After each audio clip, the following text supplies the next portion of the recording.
if you can only sell that painting for $100, you shouldn't be spending $500 on a frame. You should probably be learning how to stretch canvas or paint on paper or fucking whatever it takes to cut your cost down to make a profit at that point. Yeah.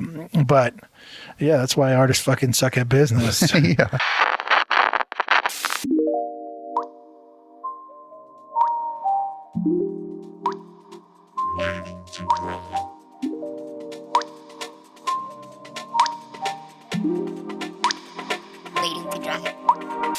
Okay, welcome back, everybody, to another episode of Waiting to Dry, the art podcast that's just sick of being at home. I just want to lie on the beach and eat hot dogs. That's all I've ever wanted. Yeah. What's that? I was gonna say that's a dream you can achieve. Yes. It's achievable goals. I am Sergio Lopez. I'm Josh Lawyer. And this is Waiting to Dry. That is, yes, to reiterate, this is Waiting to Dry. Hell yeah. Yeah, it's Tuesday. So we definitely didn't put out an episode this week. Yeah. But did you Super Bowl, Sergio? I Super Bowled. You Super Bowl so hard. Yeah. Bowled so hard. Nice. I imagine you did not, or maybe you were at a place where the game was playing, but you did not pay attention. No, I didn't watch any of the game. I learned from TikTok who was playing the day of. Oh, okay. I found out that Tom Brady is in it. Yeah. So that's surprising. Yeah, don't know too much. Don't really care, but to each their own. Yeah. I'm like the opposite. Like I listen to a lot of sports podcasts. Yeah. I used to have a coworker and we used to drive to locations and do work and then drive down the location. Yeah. That kind of shit. And was like talk radio on a lot or something? It was like, yeah, talk radio. And I literally would have to fight to stay awake. Yeah. I always feel bad if someone's driving and I'm in the passenger seat and I'm sleeping. I don't know why. I just feel like there's an obligation as the passenger to kind of like, I don't know, keep the person awake, be a second pair of eyes. I don't know. But yeah, for him, it was just unbearable. I could not fucking care any less about what was going on on the radio. Yeah, it's brutal. But he was all about it. Yeah. He fucking loved it. Just like, this fucking guy, I don't know if he's going to be good this year because, the ankle injury from last year. And Right. I'm like, oh my fucking God, who cares? I mean, people care, obviously, but fuck. I don't know. It's just not for me. Right. Yeah. But yeah. Yeah, that's cool. So you eat Super Bowl food? We did eat Super Bowl food. Nachos? Not nachos. Hot wings? We made buffalo chicken, like meatball things. Okay. Yeah. And also pizza bites. Yeah. I was going to say pizza bites, but I was like, let's make it more vague. Yeah. Homemade pizza bites. Nice. Any kind of hot dog of any sort? Actually, no. Well, what the fuck, guys? I didn't know. Is that a big Super Bowl food? I don't even know. I feel like pigs in a blanket type thing. Oh, okay. Yeah. Or like maybe like mini corn dogs. Yeah. The little pizza roll things we made are similar. Yeah. That shit that comes in a bag. You know what I mean? Oh, yeah. Nah. Pizza pockets. Yeah. All those like bag-oriented things. Yeah. Dinosaur nuggets. Right, yeah. But yeah. Did we talk about that on the podcast before? How like you have like a nostalgic love for dinosaur nuggets? I love them. I don't know why. They're better than real nuggets, that's for sure. Yeah. And if you don't agree, come fight me. Also, I hate McDonald's chicken nuggets. I think they're trash. Oh, they are. Absolutely. MJ loves them, and she has like the nostalgia attached to it, but they don't taste like fucking chicken. I don't know what you... I don't know if I've told you this before, but I have this... I attached... Like, if you think of a movie theater, the smell of a movie theater, that's what chicken nuggets taste like. The smell of a movie theater. Like popcorn and Like the fake lobby butter where it's and like- like all the like all that shit. Yeah. That's what chicken nuggets taste like. It's weird. If you try it and you think about that, you might agree with me. Some people argue, but those people are chicken nugget lovers that argue with me. The people that love chicken nuggets, they're like, no, it's not. And they try to like, no, it tastes like chicken. Like, okay, well, then you don't know what chicken tastes like. Yeah, exactly. It's weird when everything tastes like chicken except for McDonald's chicken nuggets. Right. But yeah. Yeah, I'll have to think about that. Not that I'm going to rush out to get chicken nuggets anytime soon, but Yeah. if they happen to come across my way. Yeah, they're trash. They Dino are. Nuggets. Hey, Sergio. Paint trips could be fun. Dino nugget? Hey, yeah, you're right. Just got to go to Food Max and grab a few. Yeah. But yeah, the team that you were rooting for, did they win or lose? They lost, but yeah, I didn't really care that much about either team. So Yeah. it was a boring Super Bowl by Super Bowl standards. No, all Super Bowls are boring by Super Bowl standards. Every year I'm someone grading on a says that. curve, though. Every year you remember the last Super Bowls as if they were great. And then the Super Bowl of this year, you're like, oh man, that one was boring. You're like, that's good. Every year someone says that. Every year, I hear someone go, oh, this year was Super Bowl sucked. You're like, yeah. Yeah, it sucks. Well, I think a lot of people last year was because the 49ers lost, and there's a lot of 49er fans. I didn't so even they're know gonna... the 49ers played last year. Yeah. And I live in the Bay Area. Right. But yeah. I kind of remember that. I was working, and I remember people being excited, and me being like, and then them being disappointed. Okay. I didn't know that. Just because it wasn't that big of a memory for me. Right. But yeah. But every year they fucking say that. Am I wrong? Well, last year was a better game objectively. I bet you could Google or I don't know, go run through tweets and just type in. I know you can like tweet search, so I bet you can tweet search this year's Super Bowl sucked and just find a year after year, or this year's Super Bowl was boring, year after year after year till the beginning of Twitter. Well, yeah, but you could probably find the same thing the other way too. This Super Bowl's exciting. Well, it'd be interesting to see how many say boring versus how many say where it was exciting. I would assume the other. It's a fucking like 6-hour long football game. I don't know how they make the game so fucking long. Commercials, timeouts. Halftime show that takes off fucking I don't know 5 hours or some shit. It's an hour long. Okay, so each quarter is 15 minutes, right? Yeah. So it ends up being an hour long in total. That's how long the game is actually played. Yeah. Yeah, and so obviously there's penalties and timeouts and yada yada yada, all that shit. But it's an hour long, and you're committing to sit in front of a television for literally like I don't know, it's like 6 to 8 hours. I feel like. Not quite. When does it start? Okay, it starts at 3:30. Usually 3:30. ends around 6:30 to 7. Oh, I feel like. Well, yeah, 7. I mean, you're still talking like 3.5, 4 hours. And then on top of that, like the after and before, I feel like everyone's like. Do people watch that? But you're like meeting. It's like an event people go to. Oh, it's like it becomes a whole entire day circled around an hour-long game. Yeah, it's fucking. I don't know. To me, it's.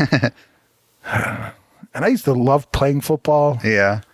Did you watch it much though? I watched it as a kid, but like I would watch it like and then quit watching it halfway. Okay. To go play. Okay. And then also when I realized I didn't want to watch football anymore, it was literally because I would just fall asleep to it.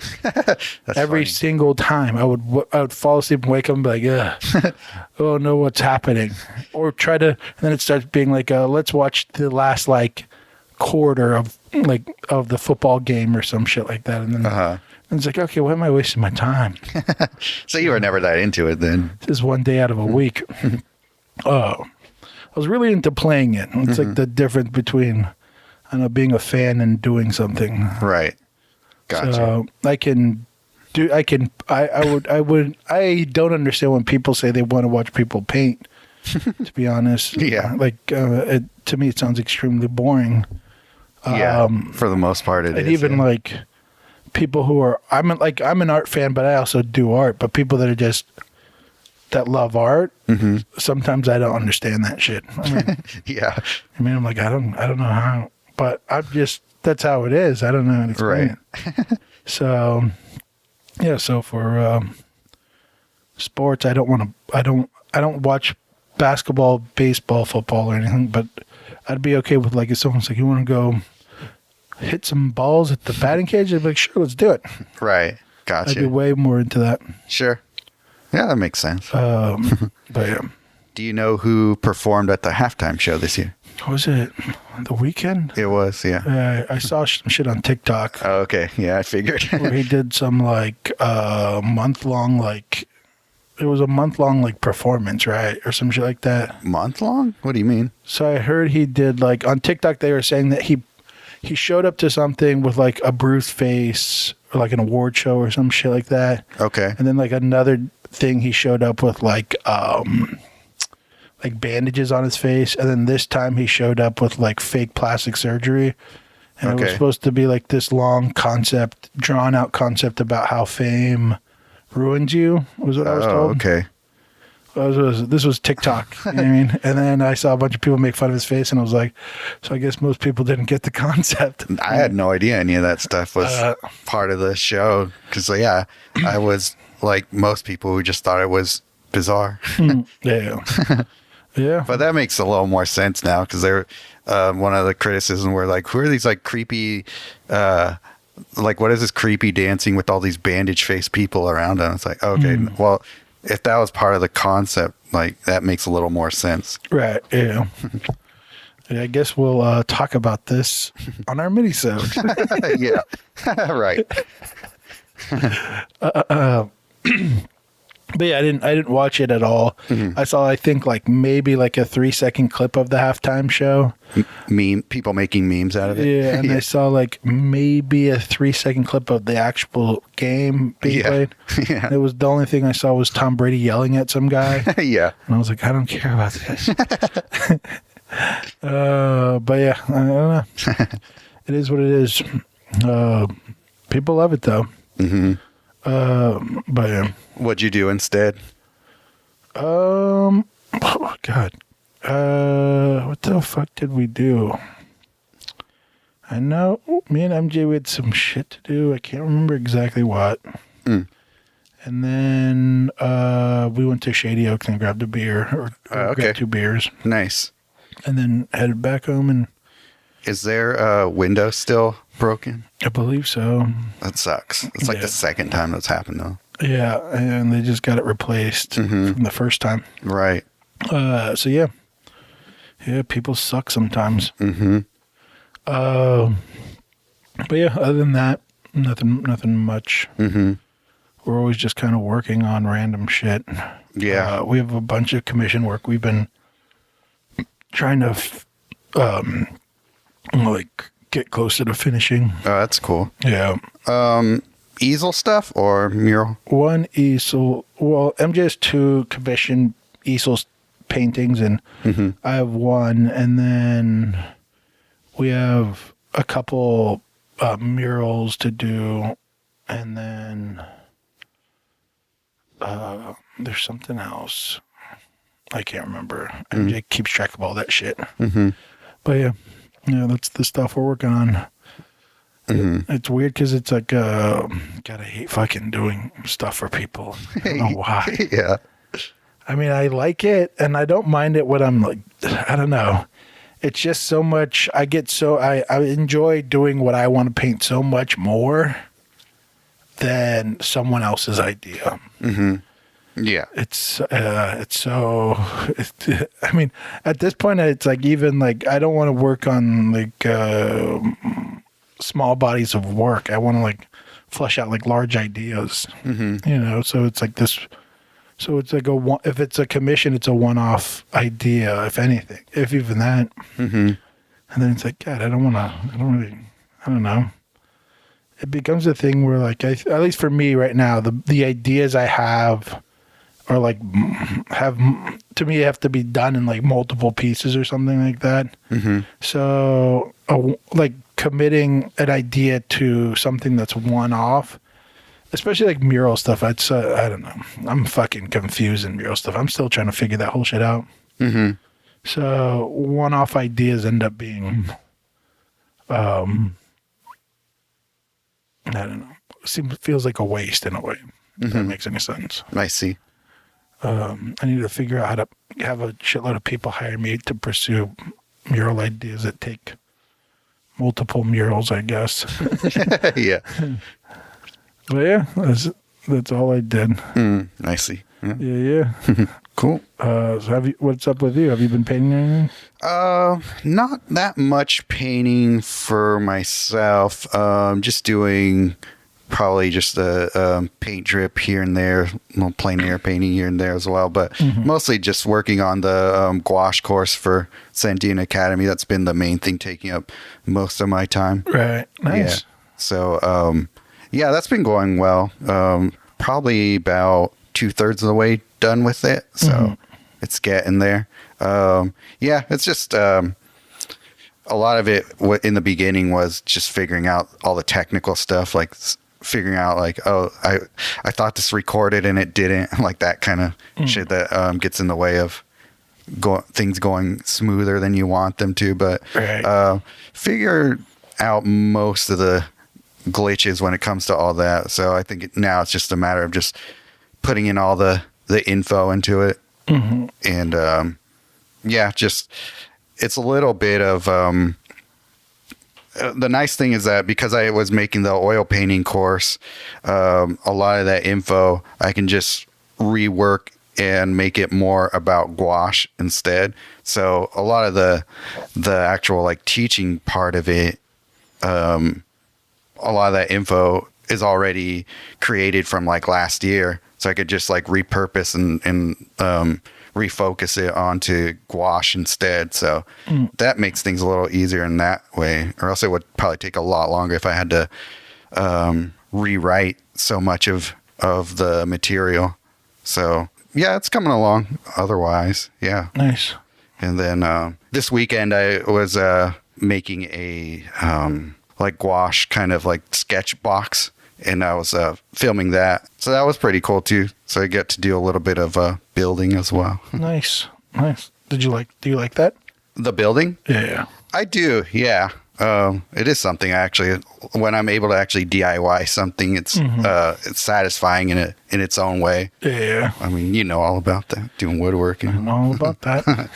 But yeah, it was cool. Like I made like a lightweight sort of like plastic version of the gouache box I was using before, which was made out of wood. So that was fun. Like, I don't know if you ever go to Tap Plastics. Yeah, I've been to Taps. Yeah. Yeah. So yeah, they have a lot of really interesting plastic stuff to make stuff with. So Yeah. that's always fun. Yeah. I don't really make too much like acrylic stuff, but usually I just use it for like plexiglass reasons. Right. Yeah.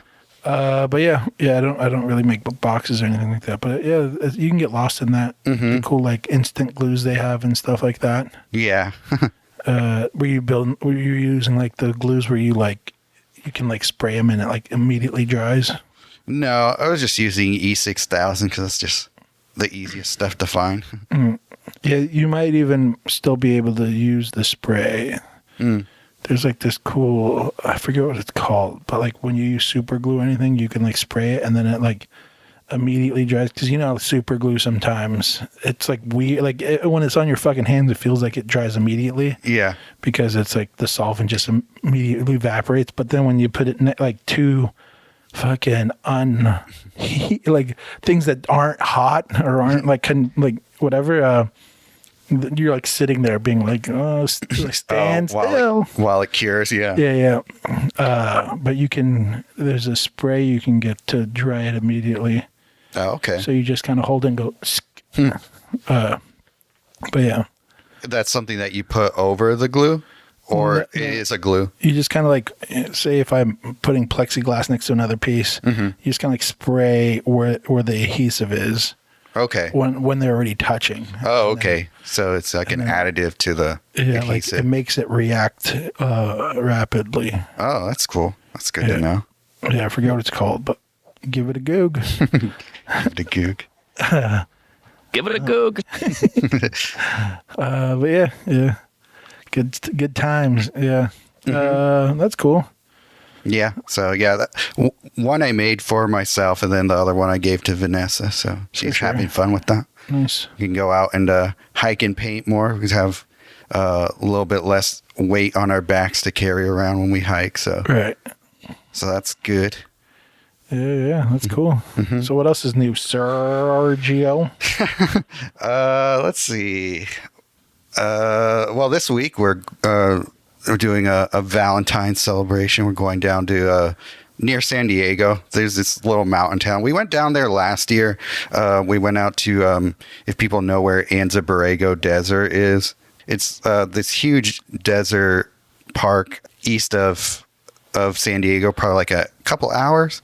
But when we were down there last time, we saw this little town called Julian that we really liked. So decided to get a little Airbnb down there and have romantical times down there. Nice. Right, exactly. That's cool. Yeah. That's super romantic. We're going to go paint and other things. Yeah, me and MJ will probably just be home, smelling each other's farts. Yeah. Yeah, we got nothing planned. But yeah, that's great. Yeah. But one thing, I guess we'll start talking other stuff. Yeah. Artsy things. I don't know why, but I feel like I'm fully, I don't know, like suck at talking today. I fully suck at talking today. We just suck at talking.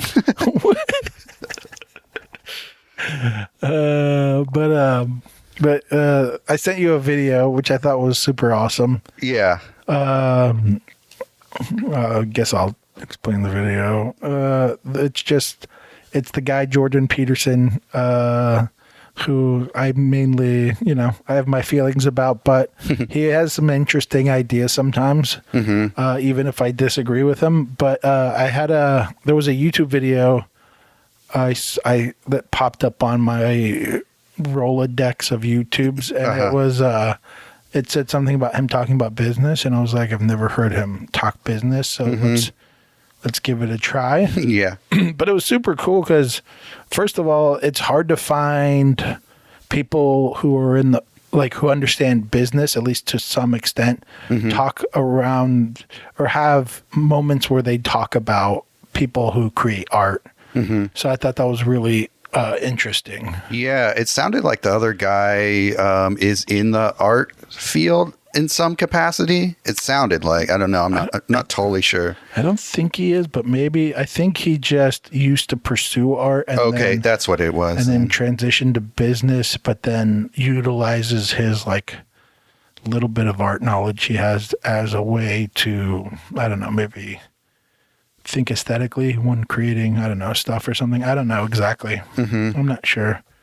But he definitely seemed like he wanted to be an artist but failed. Yeah, that's kind of what it sounded like. And then pivoted to something that makes him a lot of money. Right, yeah. So yeah. But it was interesting hearing them talk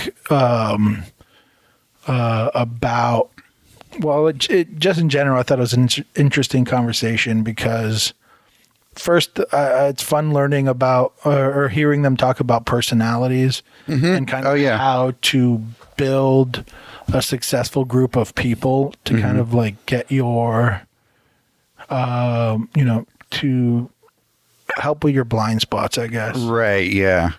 And I thought that was, I have somewhat of a grasp on that. But it's always nice to hear more in-depth kind of conversations about it. Everyone knows what's that test we took? Oh, the what's it called again? The Myers-Briggs personality. Myers-Briggs, yeah. And then there's another one called it's called DISC, I think. Oh, I think I've heard of that one.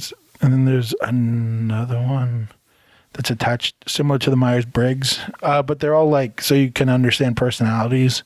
I mean, obviously they're vague. It's kind of like not everything's like there's always going to be exceptions to the rule. But yeah, it's cool, kind of pinpointing who you might be, close, like the personality that you might be. And then understanding more about like, oh, it makes sense how, like, even to a point where you're like, oh, even the arguing is as long as you understand how that it can be beneficial. Because I'm such an arguer, and me and MJ are always like, you know, getting into arguments about certain things. And so it feels kind of good to be like, it's good, just be aware of the downfalls or whatever. Right. Which we've had to come to terms with a lot through the last, like, maybe 2 years. You and MJ? Yeah, working together a lot. Oh, sure. You start realizing how the relationship in that world is so different, and how it's almost like we have to like relearn a bunch of shit of how to interact with each other. Oh, interesting. But yeah, it's because I'm very much of like that's wrong and do it right, and I have my own ideas, and but she's super good, or she's much better than me at the admin part. Okay. At some point we would like to, like, I think I've said this before, that an assistant to me would be like we made it. Oh yeah. But it's like one of those things where it's like I can't. At some point, I can't wait to have someone whose job is to do admin shit for me. Like what sort of things are admin things to you? You know, like respond to emails.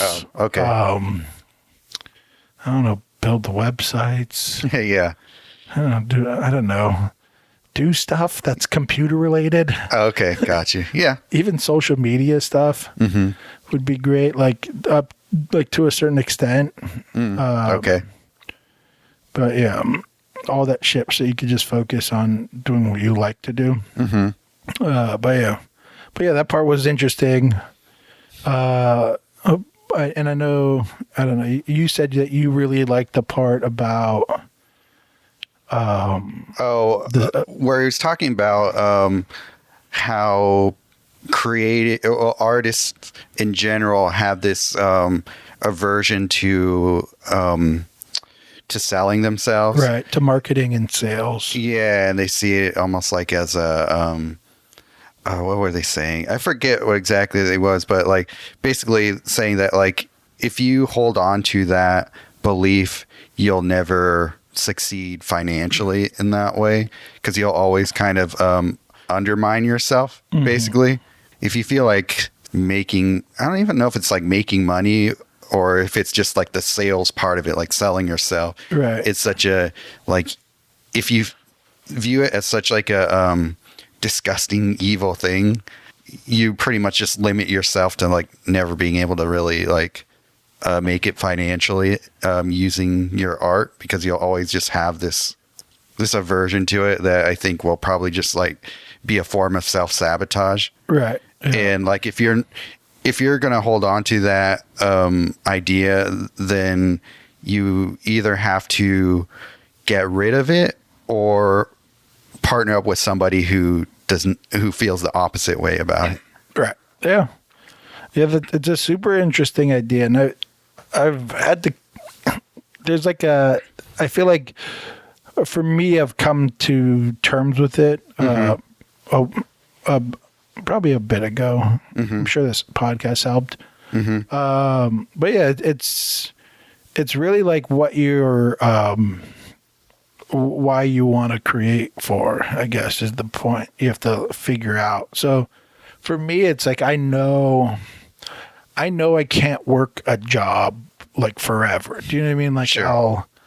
It drives me crazy. I get super just fucking down on myself about it. Like, I hate it, but it serves a purpose. Right. But there's some people who create art and they're like, I just want to create art and then I'll just work my job forever, and then this is like a hobby in a way. Yeah. And so for them, it's like, all right, well, this information doesn't pertain to you because, you're just doing it as like a way to, I don't know, enjoy your life outside of work. But for me, I just hate work. Yeah. And so, understanding that like you have to come to terms with the business end of the art, and also understanding that there's like a benefit to succeeding in that more people can take in your work, and that to me is a part of creating art in general. I feel like my brain is like half on. Sorry, Sergio.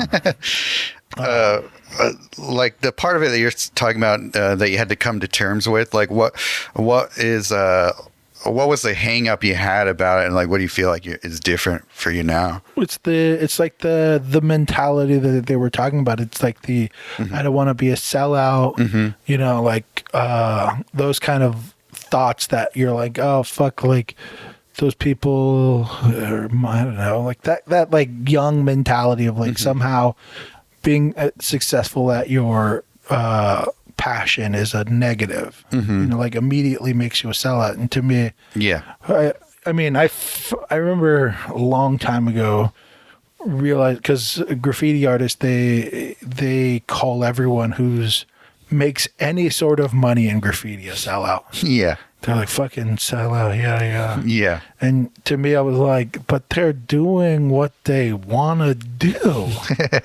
Like, what the fuck? Like, isn't that the goal? Like, to be like, we made, or, like we were able to take something like graffiti and survive off of it. It's just like, the idea is so insane to me. Yeah. And for someone to be able to do that is now a negative in the world that they live in, to me is just silly. Yeah. It's very short-sighted, isn't it? Because it's like, okay, well, you're not going to make money from your graffiti because that's just not what you want to do. So you're just going to, make illegal money some other way? Because, like, what's your other option well, that's definitely working a job. Yeah. But it's like some take, but then a lot of them fucking end up working like trade jobs and things like that. And you're right. You're like, oh, you were so about fighting the system. Yeah, exactly. It's like you're still in it. You're just doing a job that you might not love. And then this person, everyone's got to make money. I mean, fuck, if you're doing the thing you enjoy. But I don't know. I can never wrap my head around if that's some sort of like, I don't know, some sort of defense mechanism people have is like a way to like, I think it could be. You hate people who are doing something like that they love doing. So you have to, like be like, fucking sellouts. And you're like, I don't know, or just talk down about it or whatever. And it's like, I don't know. I've like almost as a form of jealousy. Yeah. It's almost like a unknowing, like, there's like a unknowingness to their jealousy. Right. Yeah, I've talked to people who like run mural festivals, and there's always like the local artist. If they're like, they'll like hate on the mural festival, and it's one of those things where it's like if you see their art, you're like, oh well, you're just not that good. I mean, you can't be mad at them for not choosing you because you're not that good. But it's like, I don't know. I see that a lot, especially with artists. Artists that aren't either making it or just didn't make anything of it and have given up. There's like a weird, like, subtle disses they give to people. Right. Yeah. Oh, absolutely. You're like, well, those people are just better than you. I'm sorry. Or they grind harder. Right. Yeah. But I can't be mad at any of that. Yeah, that mentality does seem a lot more prevalent in people who aren't making money from their art. Yeah. I guess that probably just comes with the territory. I don't know if it's like a cause, like if it's the cause or the effect, where it's like if you get rid of that mentality, you start to make money, or you made money because you didn't have that mentality in the first place. Like, which came first in that situation? I guess you could learn both. Like if you have that mentality, the more negative one, and somehow condition yourself out of it, Right. then you'll make more money, I'm sure. Right. But yeah, I think there's also people who are just somehow avoided that mentality in the first place. Yeah. Yeah, maybe. I don't know. Because I definitely had that mentality. I think it's a lot more common to have that mentality as an artist. It's easy when you're failing. Mm-hmm. But you don't realize that that's like it's just a dumb idea to hold on to. Mm-hmm. And it's like it stunts your growth in some ways. Do you know what I mean? It's like because you're too busy trying to figure out why someone succeeds and why you're failing, you're just not paying attention to, like, I mean, I never had the issue of not trying to like grow and learn and be a better artist, but and really I didn't really have that mentality within like the art community. It was more like musicians or shit like that. Do you know what I mean? Okay. But even then, maybe I didn't have this mentality. I just think I did because I'm trying to figure out who I thought that about. Mm-hmm. The only times I ever thought people sucked that I could think of with music is when they changed their voice to be more pop or something Sure. like that. Uh-huh. And then watering their product down, keep the sauce hot. Yeah. And so in that case, I get disappointed with the artist. Mm-hmm. But yeah, I don't know. It's hard to fucking say if I even understand that properly. Maybe I'm wrong. I don't know. I mean, when I listen to, like, for instance, the other day we were listening, we were in the store and The Killers came on, and I was talking to MJ and I was like, I just think The Killers are such a good pop band. Like, to me, lyrically, they say things that are super interesting, and but they're huge. Like, they're a huge band. But then I was like, if you listen to a Katy Perry song, she speaks hot garbage. You know what I mean? She's just like, you're a butterfly or shit like that. Right. Like, it's like shit that just is so dumb and so like repetitive. Repetition in music just seems like it's a thing. But when you repeat something that's so stupid, like she's like you're a firework or some shit like. Oh yeah, sure. I think she has a butterfly song too. And like she's Eye of the Tiger song, which is ridiculous. But it's all her, like, when I hear her lyrics, I immediately hate the song. And most of the time I don't even know who the fuck it is. I just, you're at a Starbucks or whatever, a Target, and you're like, what the fuck is this trash playing? And, but to me, there's a version of pop that's interesting. Yeah. Not saying that's something I want to create. I mean, I just realized that my first 2 shirts I put out, one's about using shooting someone through the heart as a version of as a metaphor for love, but also like destruction of relationships, and then also the second one was about death. Right? So like, I don't know how to tell people they're a firefly or some shit. Yeah. I was gonna say, I thought you were gonna say that your first shirt was about fireworks and the other one was about having an eye of a tiger. I don't even know how to even create art that has that point of view. Yeah. Just think of some very empty statement about optimism and encouragement. Yeah, but the insides of me would just die a little bit. Yeah, I mean, I find that my optimistic paintings are just very dark. Unbeknownst to me. Yeah. Like, oh yeah, that is kind of horrible, I guess.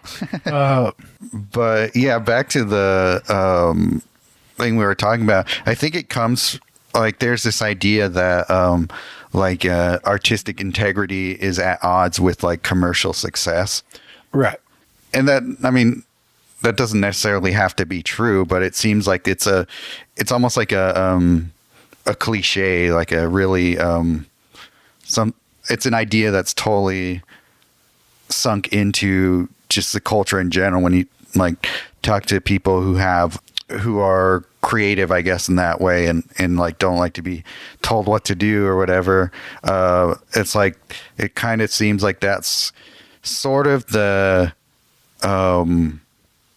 idea that they not even consciously have to hold, but it's just like something that just gets repeated so often that you just make the assumption that it's true. Right.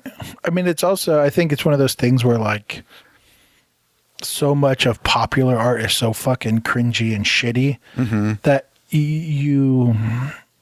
that it like supports your argument. You know, it's like, Sure.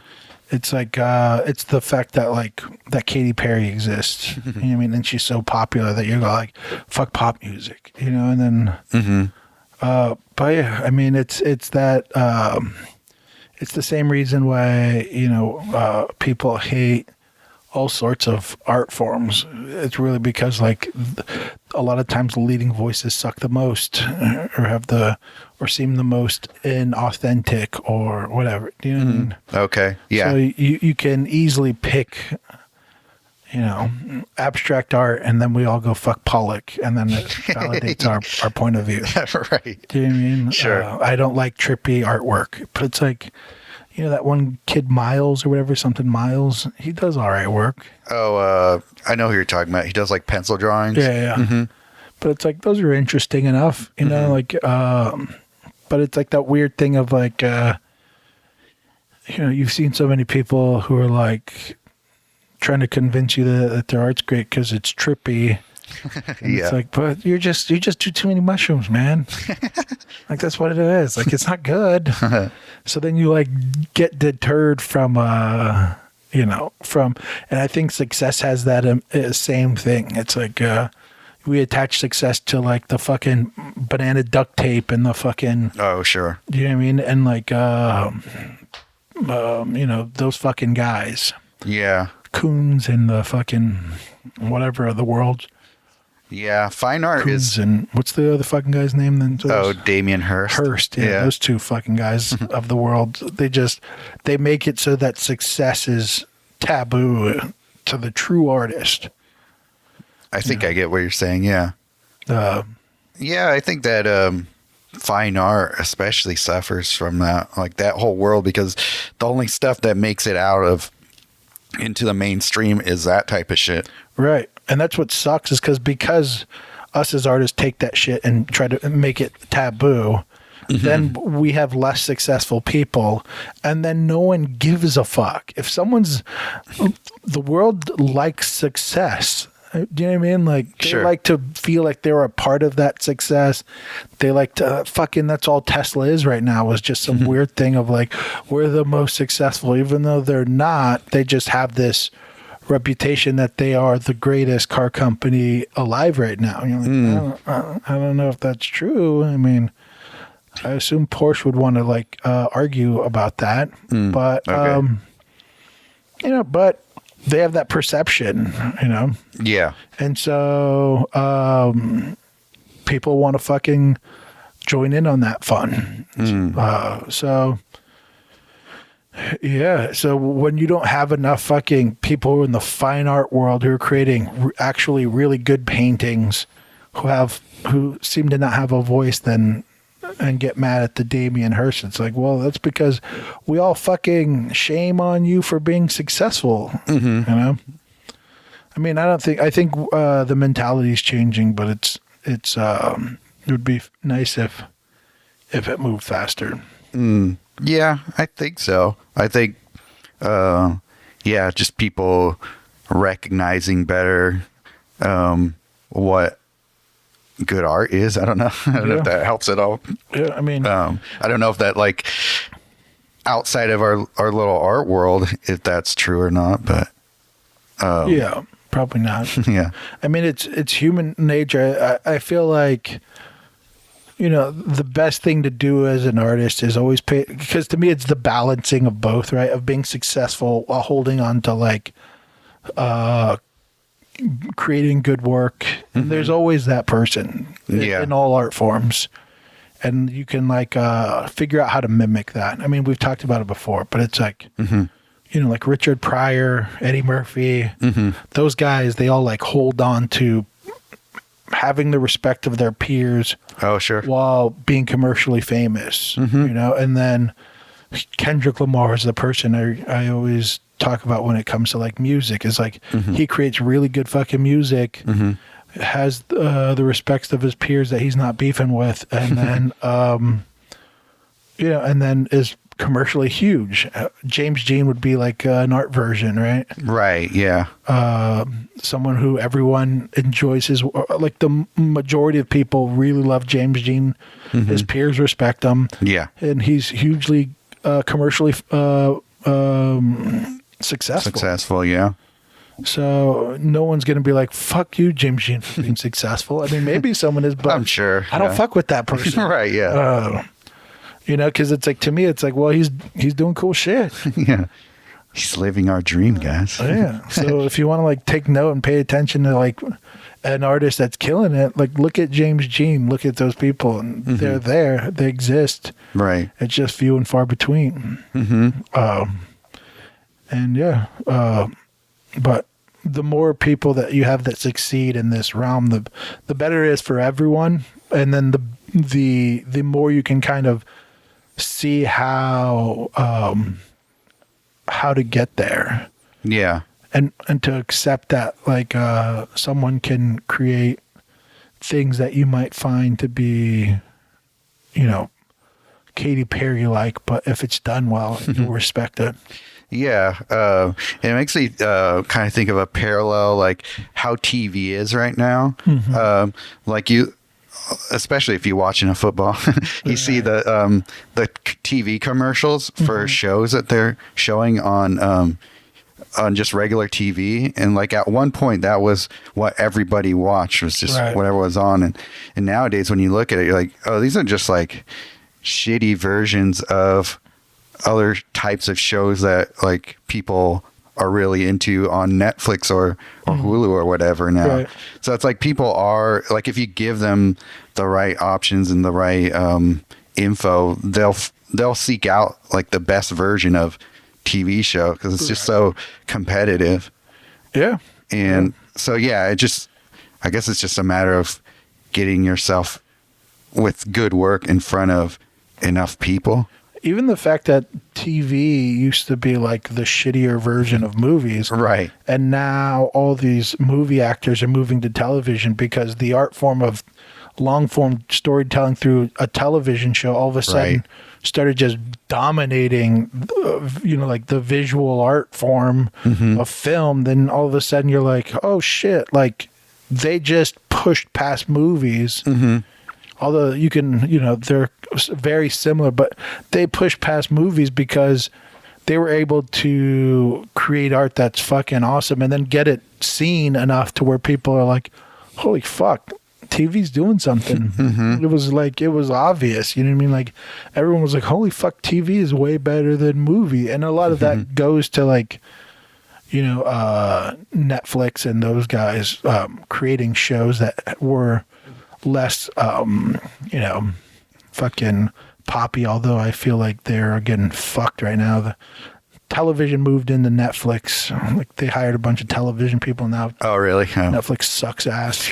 but yeah, and then you have HBO who's been doing this forever. Right.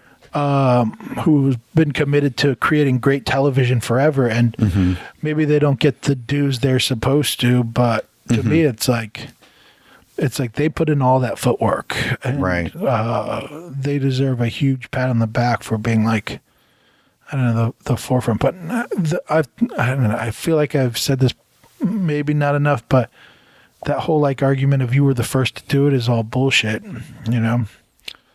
Here's our package. our weekly mail delivery. Yeah, but yeah, that whole I still think that like that whole people obsessing about being first is a waste of fucking time because HBO isn't going to get the credit that Netflix gets. I'll tell you that much. Right. Yeah, that's a good point. So yeah, I guess people will talk more about the shows on HBO more than like HBO as a company, and Netflix as a company gets more, I guess, credit as a company. And maybe they did it better, you know? I don't know. But that's the thing of like whoever they marketed more successfully. I don't know. To me, doing something better is much better than doing something first. Yeah. I think it has like doing something first. First of all, you have to fucking like, you probably have to like claw your way to be noticed. Where if you can enter a scene and then just do it better than everyone else, then you just get all those eyeballs to point at you. So like, you know, to me, it's like if you're trying to figure out how to be successful, just fucking hope that you have a scene to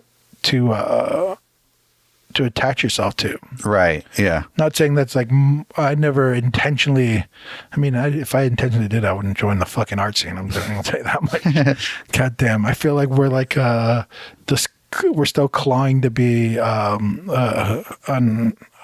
scene that's respected, I guess. Oh, for sure. Yeah. I don't know if you watch or listen to Bad Friends, the recent episode. I haven't finished not the newest one, no. But they're arguing about good art. Oh, really?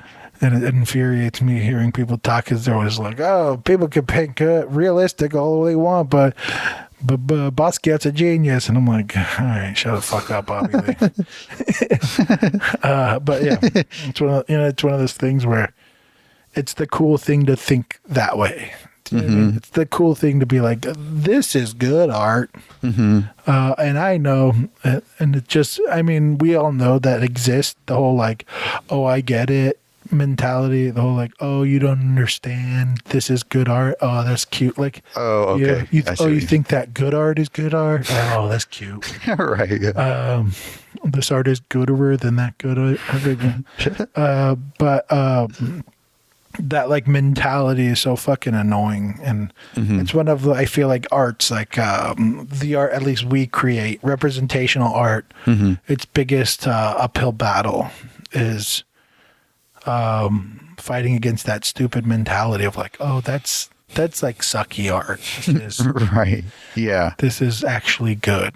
This paint splatters. Yet when you speak to the average person about it, they're always way more impressed with the representational art. Right. And that, I guess that's where you try to figure, that's where like as a business, like thinking business model wise, you have to like figure out how to take advantage of that. I mean, that might sound wrong, but like how to understand that if that's your audience, then allow them to purchase something, because obviously the average person isn't going to spend like $5,000 on a painting. And that's where like merchandise and all that stuff comes into play, because it's your ability to like reach give something that, you know, that's just that whole, I mean, even like me and MJ right now, figuring out pricing is such a fucking an interesting thing. And it's funny because like, first of all, if you guys want to like get like a real fucking understanding of pricing, just start making merchandise. You'll start fucking, I don't know, thinking way more differently about pricing than you normally did. But on top of that, me and MJ, we always have these conversations because we're figuring out this merchandise thing, right? And what MJ's strategy is to look at people that she knows is doing it and doing it at a really high level, and then being like, okay, so that's what I'll do. Okay. As far as pricing.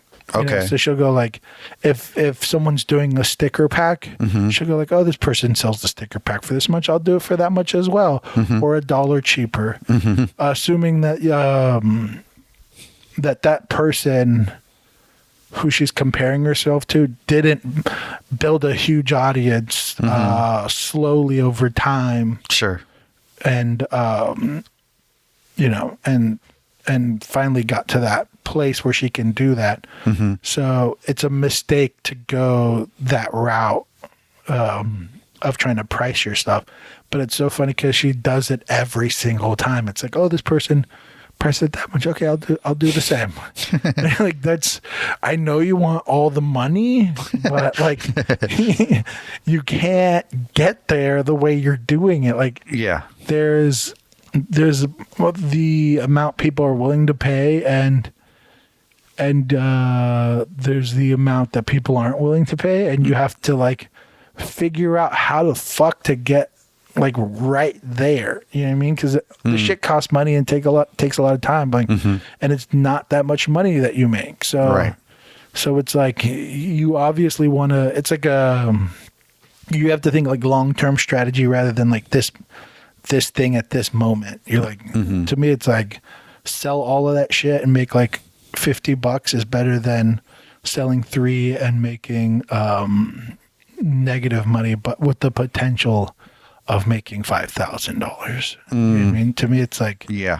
it's like we just need to build, and then we need to pinpoint pricing. But you don't want to pinpoint pricing while like stacking inventory. Right. So Yeah, that's a good point. So yeah, so there's like this figuring out of pricing, and it seems like it's so like hard to just like put your fucking finger on the button of like, there it is right there. But I would assume that it's probably, especially for merchandise, it's probably more cheaper than most people anticipate, at least in the beginning. But it's like one of those things where you have to like separate it from your art and be like, this is its own fucking thing. I need to build. It needs to like, you know, I just need to build while learning. And then hopefully in 5 years, it's like I'm super knowledgeable and understanding of what the fuck I'm doing. But it's like early days of art. You know what I mean? Like you'd sell a painting for dirt cheap and be stoked on it because it's like, let's just get it moving. Right. Like I'm on to the next one. And although you might not be making money at all, you're barely anything. It's like, I don't know. There's something about that thing that seems natural, and how to get past it as fast as possible is another skill to try to work towards. The thing you were saying about MJ, like copying somebody else's price points, remind me of this story that Vanessa told me about. I think it was a roommate she used to have. This guy just decided that he was going to start painting, and he did whatever, some crappy painting, but it was like this big painting. And so he went to a frame shop, and he went to go see the frame, and the person gave him this idea that the painting should be 10 times more than what you paid for the frame. So he decided that, I forget, I think he like bought the frame for $500 there. And so he decided that he was just going to try and sell this painting for $5,000. And I'm pretty sure he did not. But he was just like, oh, that's what you're supposed to do, right? It's just, no, it's just some random framer dude came up with this weird formula. To be honest, he might not even, with the painting framed, he might not even be able to sell the painting for $500. Yeah. You mean? Right. It's like the framer can sell a frame for however much people are willing to pay for it. Right. So he can sell a frame for $500 because an artist needs a frame for the painting they want to sell. Yeah. So there's a demand for his product. Right. The painting in its frame has no fucking demand. Right. If no one gives a fuck about your painting. Exactly. Yeah. It can be worth literally $10 if I mean, do you know what I mean? So it's like at that point you shouldn't put a fucking frame on it. Yeah. If you can only sell that painting for $100, you shouldn't be spending $500 on a frame. You should probably be learning how to stretch canvas or paint on paper or fucking whatever it takes to cut your cost down to make a profit at that point. Yeah. But yeah, that's why artists fucking suck at business. Yeah. but yeah, that's just a silly idea because I don't know. Maybe he fucking thought that and maybe that's some kind of weird thing that the frame guy does is like a selling technique. I have no fucking clue. Yeah, I think there was some sort of like galleries used to have some sort of thing like that for their like that they would advise their artists back in the day. Yeah. But I think it's like if it ever was true, it's a very outdated way of thinking about it. Yeah, and the the gladiators used to kill each other in that version of Super Bowl however long ago. Like, shit changes, man. Right. Yeah. First of all, with this last year we went through, everyone should know that the biggest skill you should to fucking succeeding at this point is all about adapting to your environment as quick as possible. Mm-hmm. And then you succeed. So if you're fucking trying to follow a rule that people made up, I don't know, when galleries and framing people were associated and people knew the name of framers and right. as some kind of status to have around your frame or some shit like that. Yeah. Then, or around your painting, then, I don't know, you're fucking up probably. Right. I mean, not saying that route doesn't exist, but I feel like those routes exist for like in this weird, super wealthy world that you're either born into or somehow figured out how to get into. Mm-hmm. But that world is a weird one that's fucking make believe, and I don't know if I would ever even accidentally stumble into that world. I don't even know if I could fucking exist in that world or even would want to be in that world. Right. Because those people are fucking monkey brained. I watch these like YouTube videos of people that it's like people that they have like unique homes. Okay. A lot of them are like, I don't know, intellectual types, writers of the New Yorker or some shit, yada, yada, yada. But okay. I like them because they're like, a lot of them are like maximalists. So they have like a lot of shit, kind of like us. Yeah. And I like seeing how you can live in this like organized, nice looking version of that. Okay. That's cool. But then with those videos, you get people and they'll start talking wonky brained. Oh, really? About like, have we talked about this? Where I don't know. The guy, he had like this plate, and he's like, "Oh, you see this plate? It was made out of quartz." He's like, "I feel the energy come from it." Yada, yada. He's like, "This gorgeous house," and yada yada yada. Mm-hmm. And I'm like, "Fuck!" Like this guy's so like fucking stupid. What he's saying, he's talking about the art he has. Yeah. It's all sounding really dumb. The dumb shit we all hate. Yeah. The whole like, oh, look at the brushstroke work. And you're like, it's not that impressive, bro. Like, you just don't know what the fuck you're talking about. You just regurgitating whatever the fuck the gallery sold you on. Mm-hmm. Like, oh, it's so yada yada. Sure. That fucking, whatever that art podcast was, that lady. Oh, yeah. That kind of shit. And then, yeah, and then all of a sudden he's like, yeah.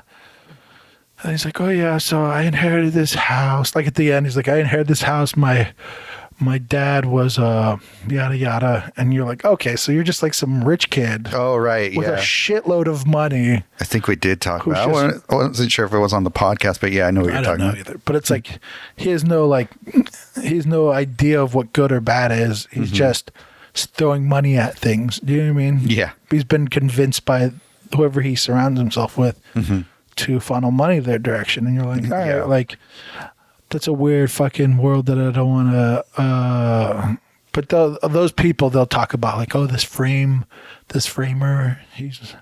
he made this frame. And you're like, all right, God, I don't think it's not like, I mean, sometimes it's like a framer from like, when the piece was made. Mm-hmm. It's I don't know, like a really famous painter from whatever time. Yeah. And they worked specifically with this framer only. And to have it in that frame is like more special. And I can understand that. Yeah. That still happens sometimes, but not nearly as common as I think as it used to be. Yeah. That's probably because like that shit doesn't, it's just like the paintings. They're not seen as like, that's special. They've lost value. Yeah. But yeah, I don't know. I don't know where we got to or where we came from. But Was there anything else in that video that you remember? man, let me see if I wrote anything down. I just thought there was a lot of like little. One thing I thought was interesting that he said. It's not that big of a point, but I thought it was a super interesting thing that maybe you've thought about, and I don't know if I have and forgotten. But at the moment, I thought it was interesting, which was that he's like one of the hard things with current artists is you have to compete with everyone living and dead who's been an artist. Oh yeah. And I thought that was just like, and I don't know. Have you thought about that at all? Here and there. It makes sense, and maybe I've thought about it before. In maybe it was just the way he phrased it that I was like, but yeah, I just thought that was one of those things that was like a interesting little point. Yeah, I guess I've thought about it a little more because the gallery that I show landscape paintings that they show both contemporary and early California artists. Right. So the paintings can be shown alongside them. It's like the main difference there being like, well, you're going to pay a lot more for the early California artists because the supply is gone. There's going to be no more of them. Right. So, yeah.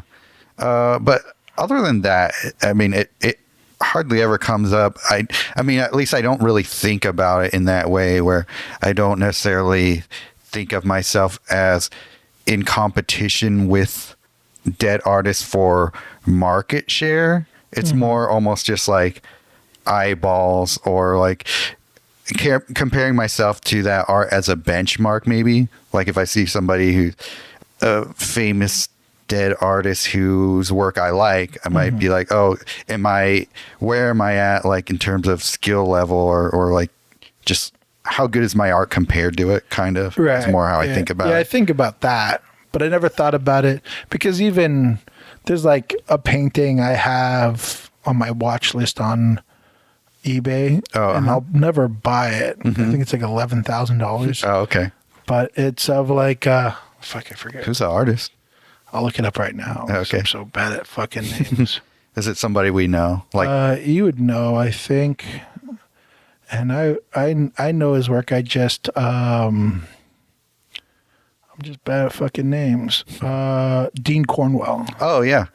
Yeah, so there's a Dean Cornwell painting that I'm always looking at Oh, awesome. and being like, and it's $11,000, and I'm always like, oh, that would be cool if I ever Yeah. was rich enough to buy that piece. But it's crazy to me. How big of a painting is it?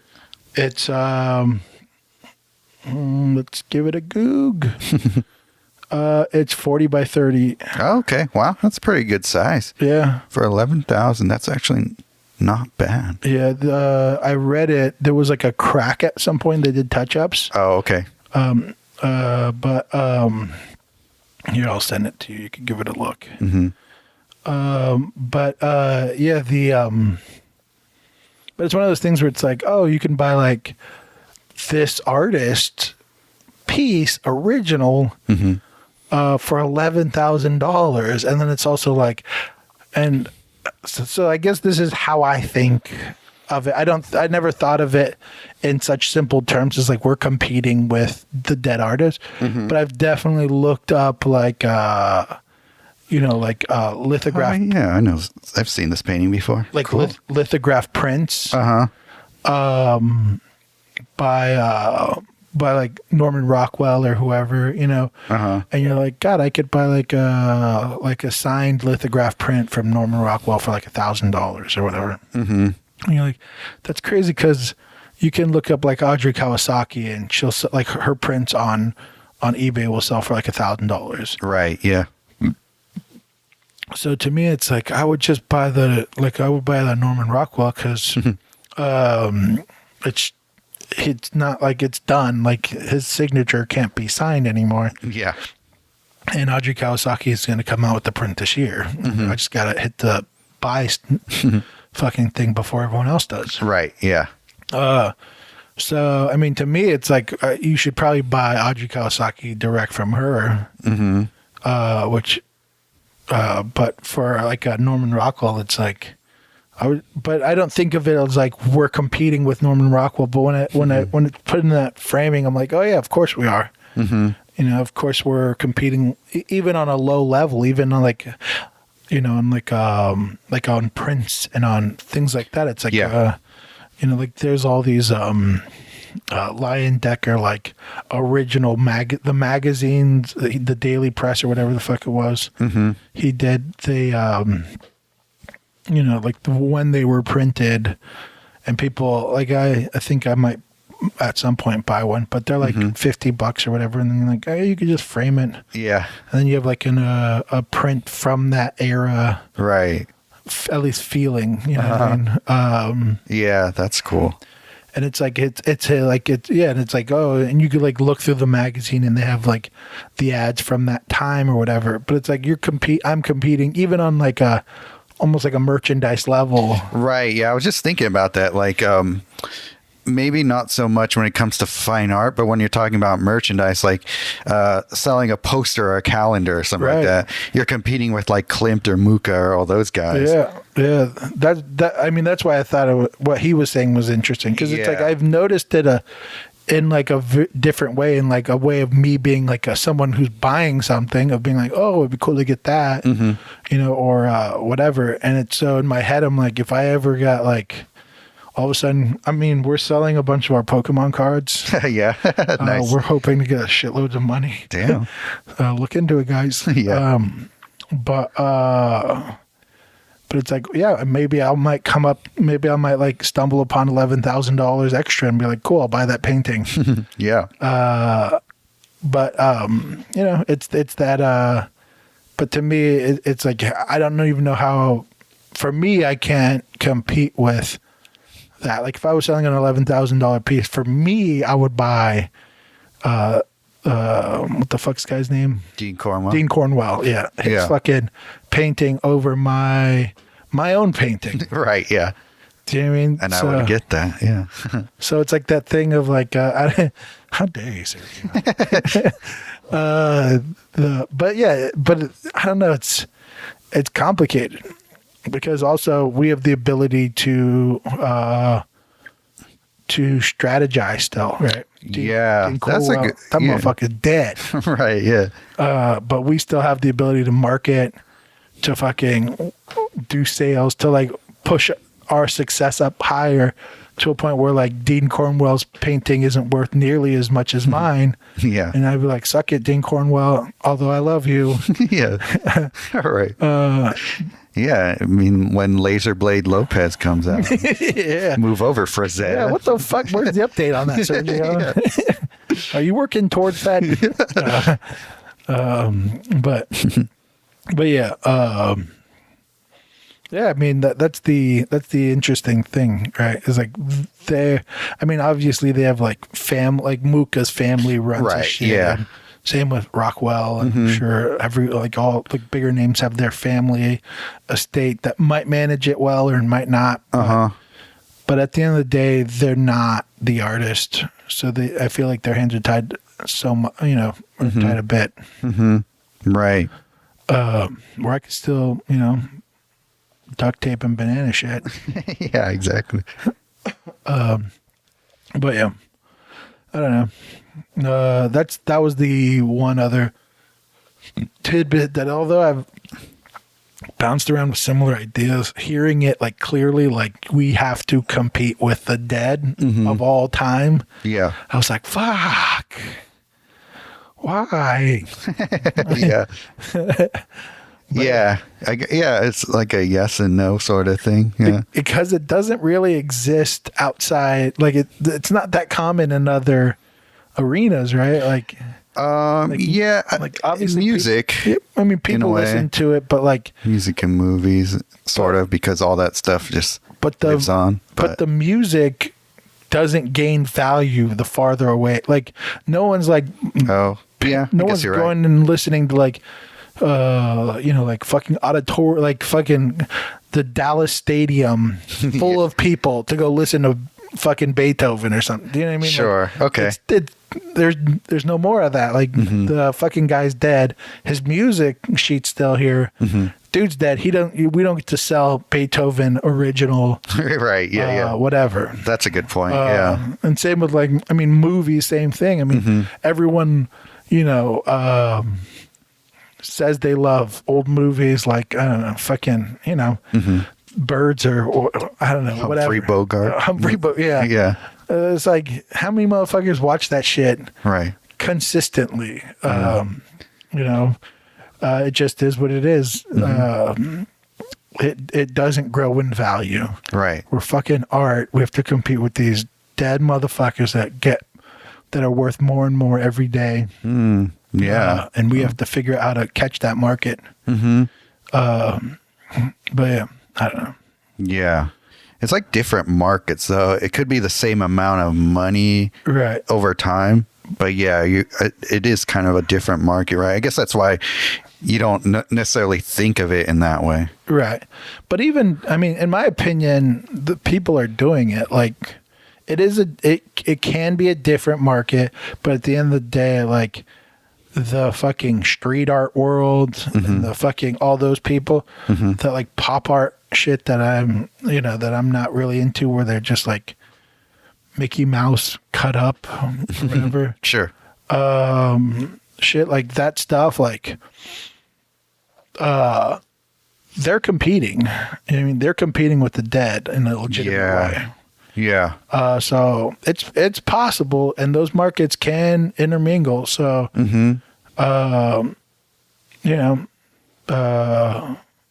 it would be cool if people started selling representational work at large amounts of money consistently, and started taking headlines away from Banksy. I think there was something recently that was like the most ever paid for representational art by, or a living representational artist. I forget who it was, but it was I think it was around like 10 million or so. It should be consistently growing. It's called inflation. I think it is. Yeah. We should, every year there should be someone that sold a piece more than, for a living artist, more than the past, because we have this thing called inflation, so our dollar's worth less, so Right. you have to pay more for things. Right. So I don't know. Like, to me, it's like, yeah, of course, the most. But is it adapted for inflation or not? Because if not, because if it is, then that's impressive. But if it's not, like,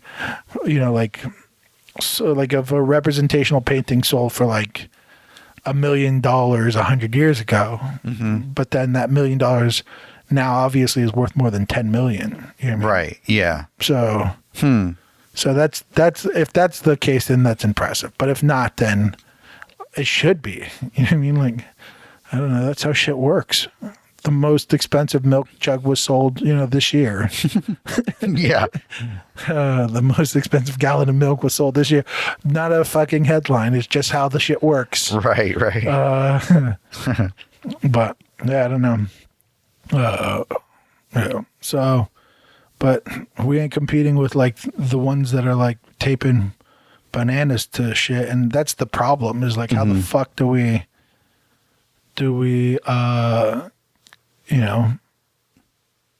get the respect I deserve? Hey, Get no respect. get no respect. Hey. But yeah, I don't know. Figure it out, people. Let us know. We're giving you the tools here. Yeah, I don't know, but yeah, pricing is one of those super interesting things, especially around merchandise. I feel like you start really grasping like how important of $5 in difference can be. Yeah, and I think the nice thing about selling stuff like merchandise or low cost items is that you can experiment a lot more with pricing than you could with your original artwork. Yeah, 100%. Yeah, and that's why it's like, that's why I was saying, like, start putting out merch if you're trying to figure out pricing, because to me it's like that's what it is. It's like, I feel like I've learned so much about pricing so much more about pricing in like the last year than I have doing art for this whole fucking time. You're like, okay, this is starting to like click a bit in my brain. Yeah, there was that whole thing about like figuring out the prices and for editions. That was something you couldn't have done without trying it first. Yeah, and it's also making me value my art even more. I feel like it's like, to me, it's like, all right, well, I could put out a print and make like this much money.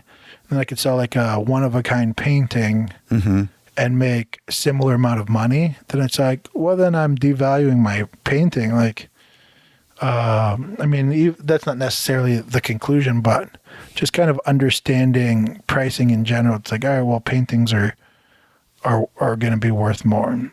To the, you know, and it's like, and I just have to find that collector base at this point. Yeah. But then that comes down to like marketing and sales. So that's what most times sales people, they go and find the people that are willing to buy whatever you're selling. So trying to figure out that is super interesting. Yeah. And hard and good. It's a skill set that is super. Yeah, I mean, it's something that will literally pay off. Yeah. Yeah. And it's, I know did I talk about that book that I read? I'm not sure. Here. It's called, I think it's just called like The Art of the Sale. It's like a red book. But I audiobooked it as part of my business course, and it's, I would highly recommend it to most people. Oh, okay. It's like cheeseball-y in some areas, but like if the shit, it's all like practical, like strategies. So it's not like it's not so much about like the philosophy of shit as much it is about like defining how you as a person can sell what the fuck you need to be successful. And there's cheeseball kind of ideas, and then there's like real like things that like when you start thinking about your art and trying to apply it, your art to it, then you start realizing how you can kind of go about that. And there's like exercises and shit and things like that. So that's cool. I'll definitely check that out. Yeah. It's a really good, for me, it's like, it's really good because it not only is it good, but then you can immediately pinpoint strategies people use to sell you on shit. And then you realize how much you're being sold to by everyone all the time, everyone all the time who's successful. And then obviously, figuring out how to utilize that for your own career. Do you remember the author for it? I could look it up real quick. I know it's on my Amazon. It's so The Art of Closing the Sale. Oh, okay. By Brian Tracy. Oh, okay. Brian Tracy. I think I've heard that name before. But yeah, and I listened to it on like 1.5 speed on nice. Thing, so I get to save time as well. Nice. Hot tip, guys. Yeah. But yeah, super useful book. I felt like it just helps you, because what's cool is like when you learn strategies like that, then you're able to see how people use it in different like with different products and different avenues, and then you can like pick it apart, and then you can see like, oh, like I really like how that's done, or like that shit's garbage over there, like that's fucking like, infomercial or whatever. Yeah. That reminds me of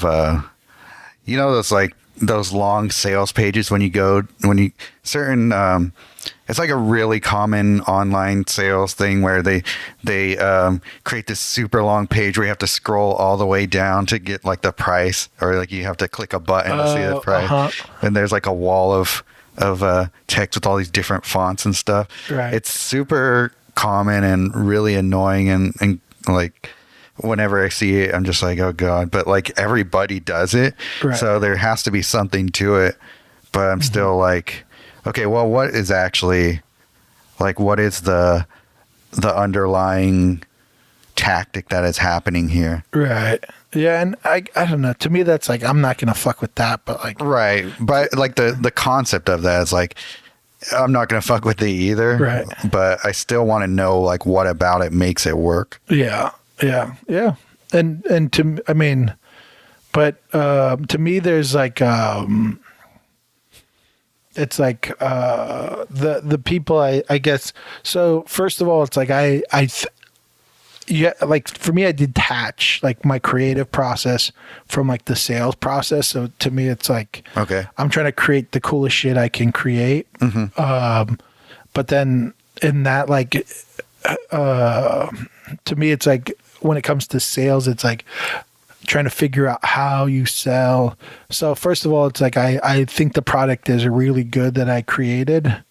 And then my sale brain has to figure out how to do that. And I'm still figuring that shit out. I'm still like very amateurish at it. There's something I'm going to try doing. The next thing I do as a way to test another kind of thing to see what works. But it's kind of like how I would like even people that sell Porsches have to be salespeople, right? I mean, it's not like their product fucking sucks, but they have to convey to you the value of this thing is worth what we're saying it's worth.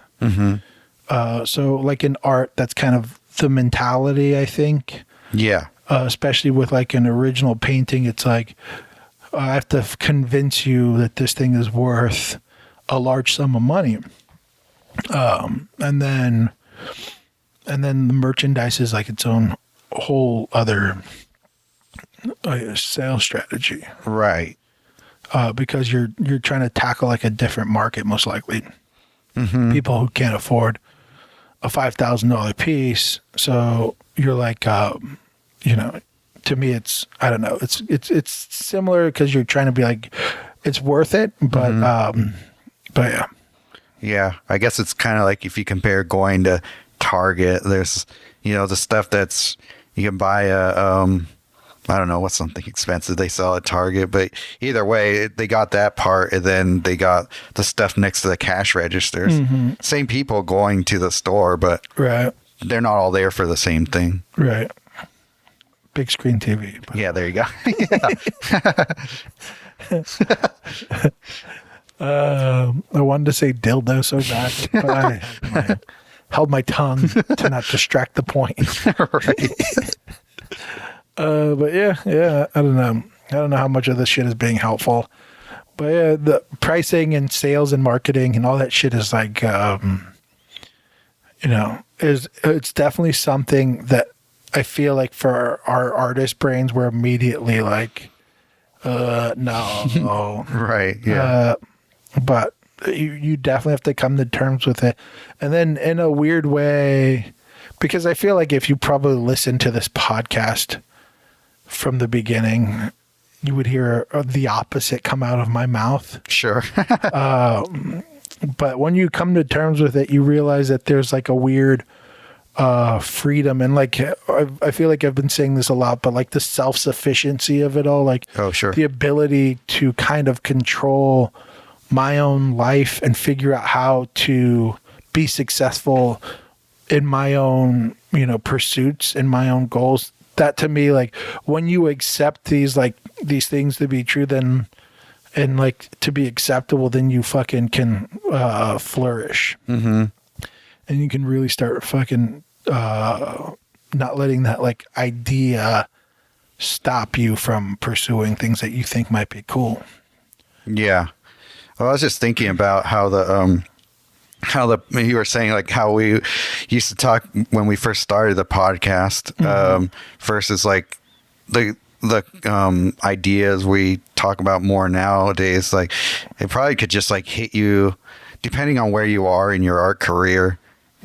This stuff might not be interesting at all to you, but it's just a matter of like where you're at. Like I think a lot of people who listen to podcasts are probably somewhere like in the middle of still figuring out like what they want to do with their art in general.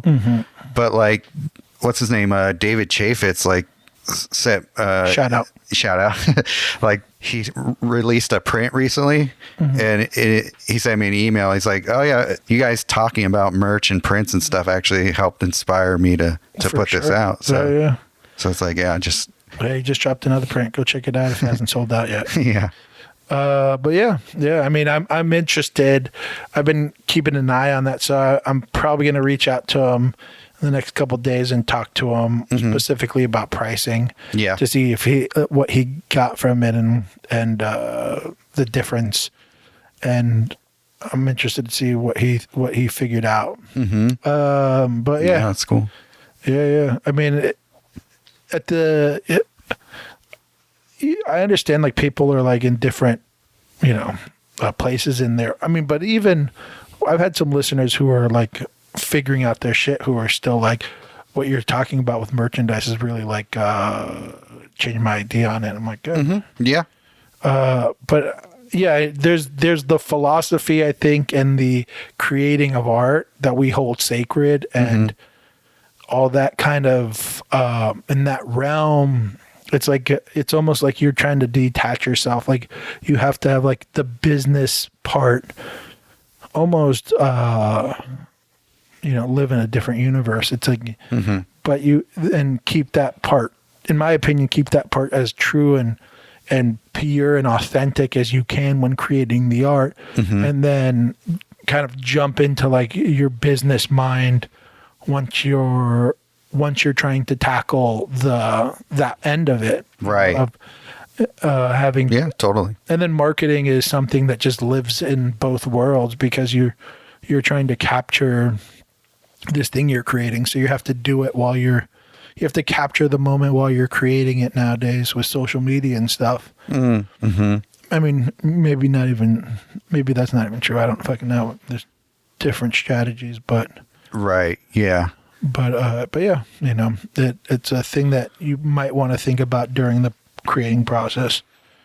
Yeah, I think that's just how things are being pushed these days.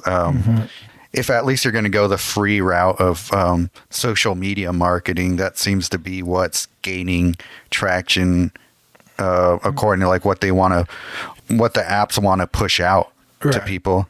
Yeah, but it has the most potential and the most value for the littlest, for free, pretty much, for your time, especially coming up, as possible. So right. So yeah, so that's I mean, if you market outside of that, then that's like that's going to cost you monies. Yeah. Not saying it's not valuable, but probably coming up, it's probably a tough price to shell out. Yeah. But yeah, I don't even know how much that shit costs. I just always hear about marketing and the cost, and I'm like, holy fuck. Depends. Yeah. I mean, they still charge like thousands of dollars for magazine print ads. Yeah. It's like, these days, what's the point? Yeah, pretty much. But yeah, hopefully that was helpful though. Do you have anything else? You said you had a different topic that was silly.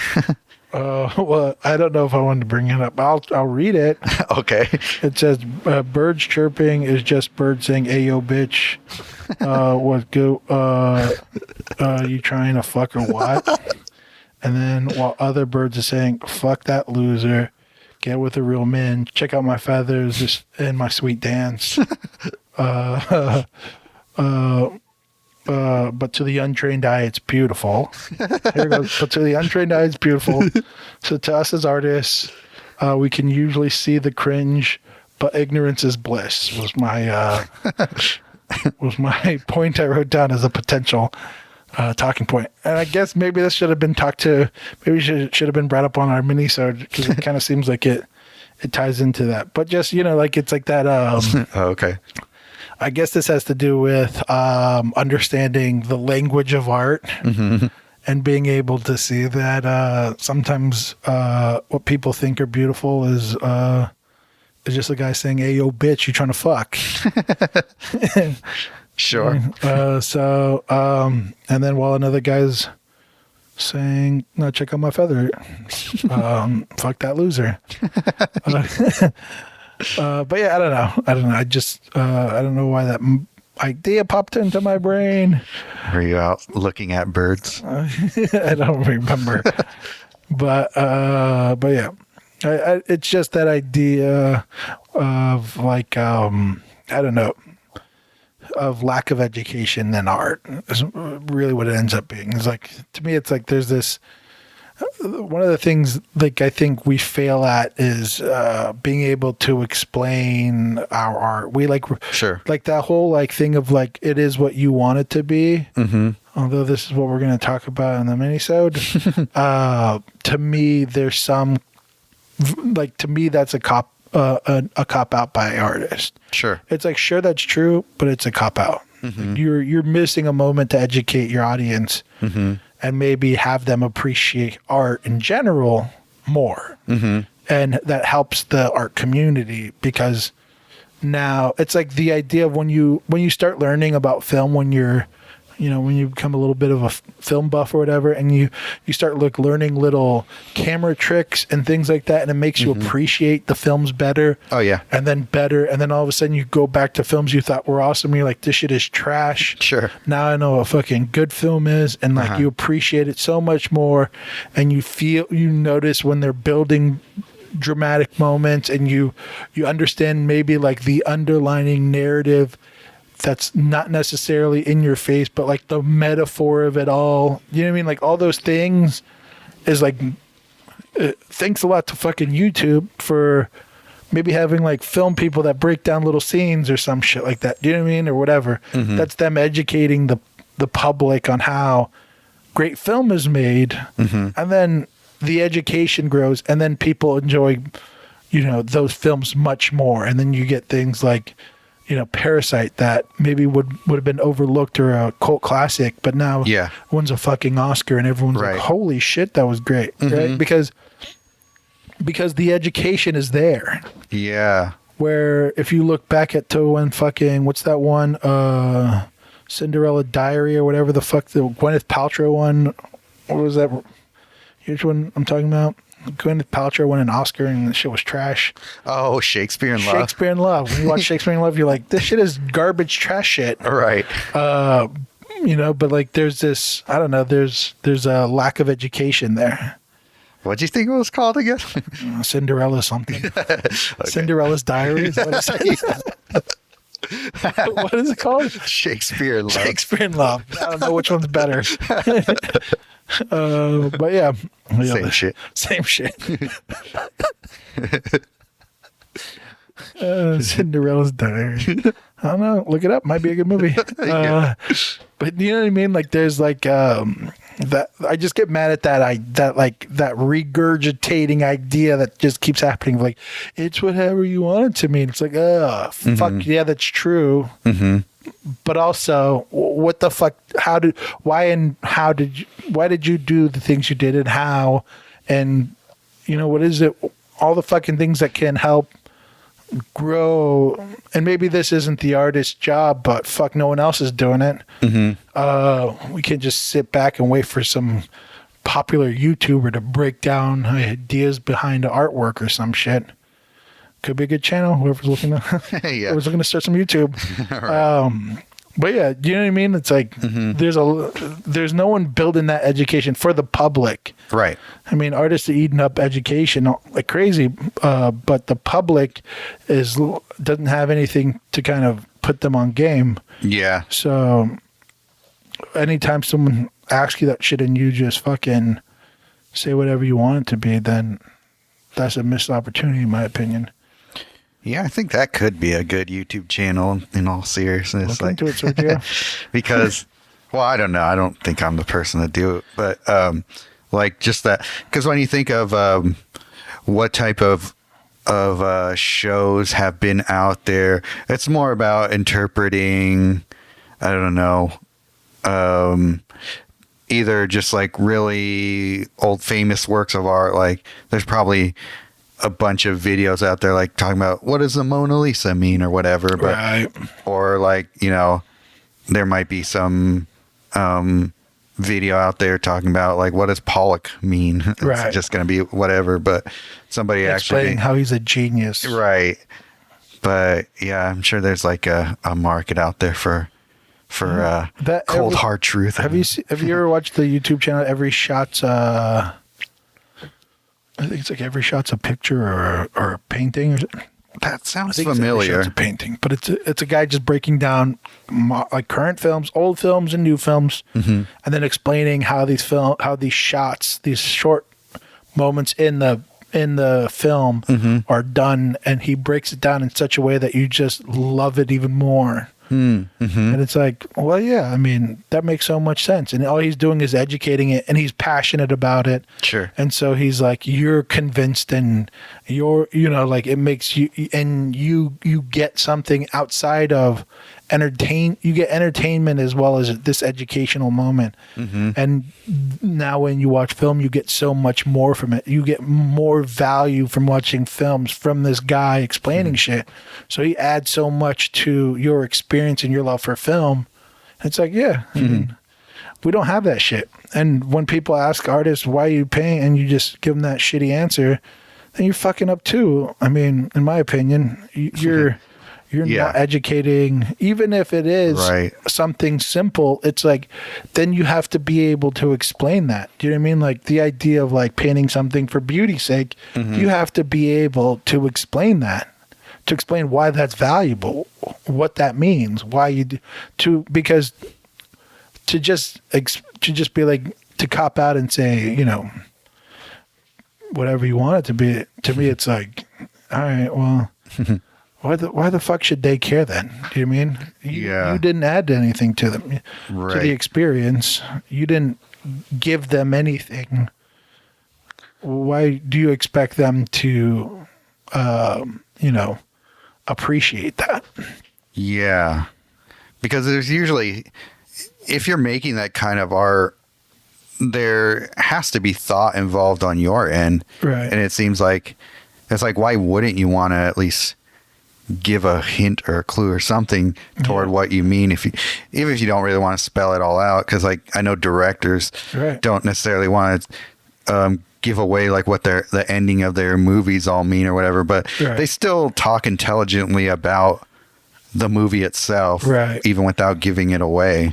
Yeah, even if you're talking about composition, and why the intentions of why you might do something for whatever reason, even if it's a tiny reason, it still adds something, you know what I mean? But it just doesn't exist, I mean, I don't know. To me, it's like, I don't know. We were talking to someone and they thought the opposite. And I was like, I don't know what you're talking about. Like, whenever I talk to artists, they never tell me anything about their pieces. It's literally never. I'm like, oh, your shit's done. You're like, what is that? And then, I mean, there's a couple people that I know, like, if they look at my work, we're going to have a good conversation about it because they're going to ask me questions that I think are good and I'm going to respond good. But God, maybe sometimes we got to like figure out how to stoke that fire so that they're actually trying to look for shit. Yeah. And understand shit rather than the opposite. Yeah. Well, I think, that just depends on how you create your art or like what you're putting into your art, right? Isn't that mainly that's like the most straightforward tool to do that, right? Is what? Is like actually making the art with interesting things in it that are. Yeah. I mean, I assume that you're trying to have everyone's trying to have some intention in why they create what they create. Yeah. And the choices they made, even if it's a technical aspect, right? Even if it's a love for brushstroke, and then trying to explain why brushstrokes specific ways are more interesting than others, that's adding more value to the conversation, more understanding to the viewer who's there trying to view the shit. Right. But that's what I mean. Like that's creating the art in a way that, like, with specific things in mind that will cause a conversation to be started. Versus like, I don't know, painting something that's boring. I don't know. Or like just splatter paints or something. Or something. Yeah. I don't know. Maybe I guess I mean more in a narrative sense.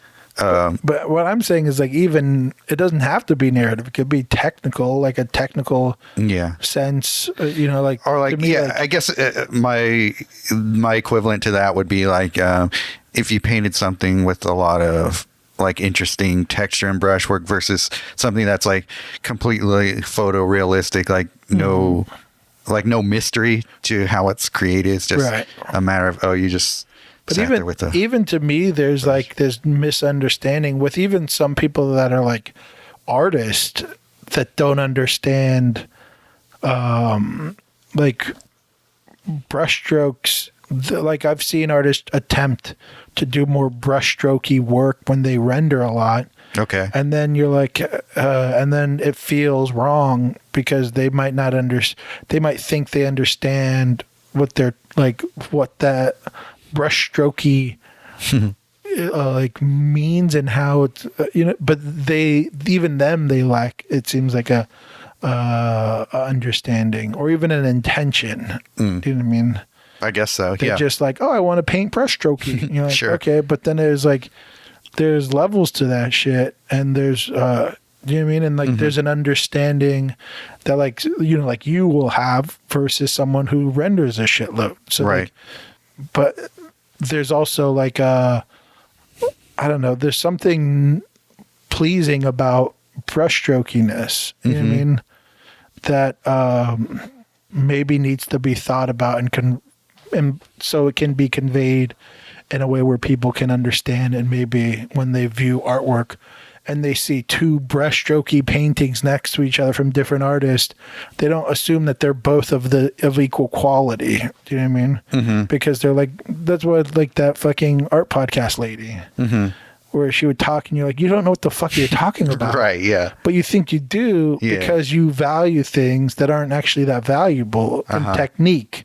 Like it's not a difficult or unique technique. It's just, you just don't know. Right. Yeah. Maybe don't have an art podcast at that point. But yeah, but that's the, in my opinion, at least there's no one that exists that's helping the artist convey this, at least in a way that I think is valid. Do you know what I mean? We have these fucking people that talk about art and you're like, you don't know what you're talking about. Sure.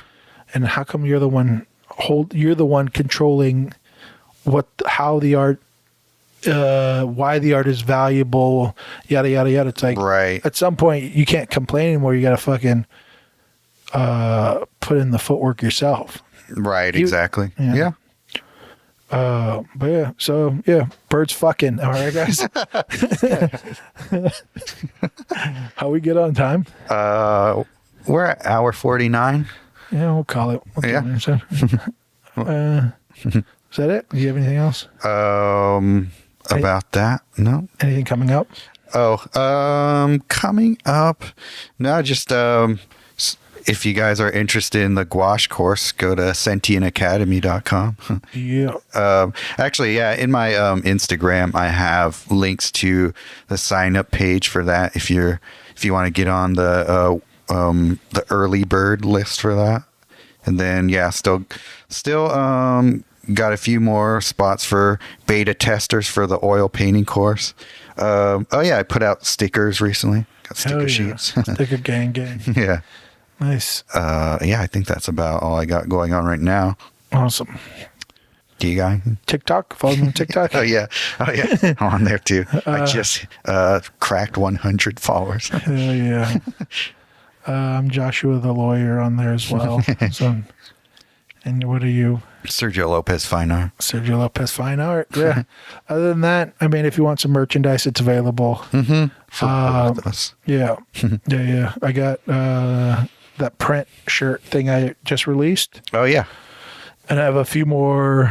I'm out in I think 2 sizes, and I have one more in 2 other sizes, and then medium and large. I have a couple. Nice. More than the others. So one more, I think. Did you figure out sizing a bit better this time? Yeah. Medium and larges are.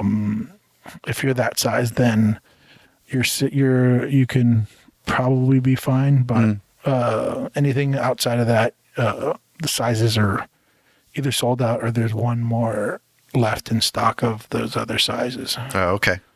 But yeah, so go get it if you're interested. It's a print and t-shirt combination. And it's a run of 25. And then... The print is a run of 25? Yeah, the print and t-shirt. Oh, okay. Actually, I have a couple extra t-shirts.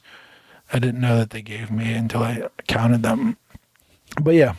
I was supposed to do a giveaway for Hand Embellished print, and I'll do that soon. I don't know when. Fuck. Okay. Just keep an eye out for that. Yeah.